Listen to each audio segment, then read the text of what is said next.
Sushi in America. Nigiri to California rolls. Although sushi in some form has been part of Japanese culture for well over 1,000 years, it didn't make it to American shores until 1966. These days, sushi is everywhere: the strip mall, the airport terminal, and even your local supermarket. A spicy tuna roll is as easy to come by as a hot dog or hamburger, but it wasn't always this way. As ubiquitous as it is now, sushi is a remarkably recent addition to the American diet. Although sushi in some form has been part of Japanese culture for well over 1,000 years, it didn't make it to American shores until 1966. The 1960s were the ideal time for sushi to make an appearance on the dining scene. World War II ended nearly a generation before, and young gourmands were ready to be introduced to a totally unique cuisine. While the appeal of raw fish and cold rice might have been lost on their parents, cosmopolitan 20-somethings sought out new foods. That was especially true in swinging Southern California,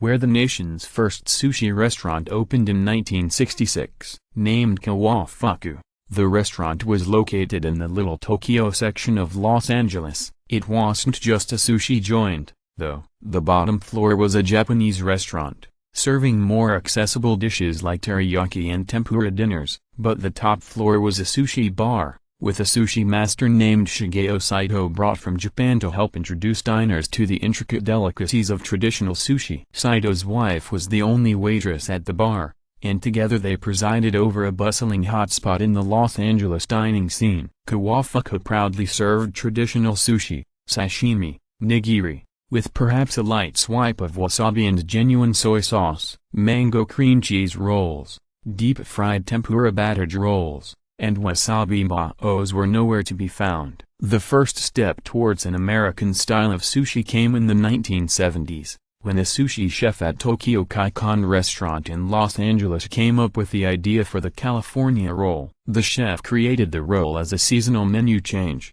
The normal maki roll he served was a simple one made with fatty tuna belly and scallions, but tuna was a seasonal fish in the 70s, so he turned to avocado in an effort to provide the same mouthfeel and luscious texture of a piece of tuna. Crab replaced the fish flavor of the tuna. This early California roll was still served in the traditional maki style, with a sheet of crisped seaweed rolled around the outside of the rice. But this proved a little too adventurous for most of Tokyo Kaitan's clientele, and the seaweed was soon moved to the interior of the roll where it provided taste, but no crunch. This simple move was perhaps the most symbolic for the future of American sushi. While generations of Japanese chefs had prided themselves on the proper way to crisp a delicate sheet of seaweed, moving it to the inside of the roll rendered that skill unnecessary. As the 80s rolled in and the sushi craze truly hit America, chefs took even more liberties with American ingredients and flavors. Suddenly,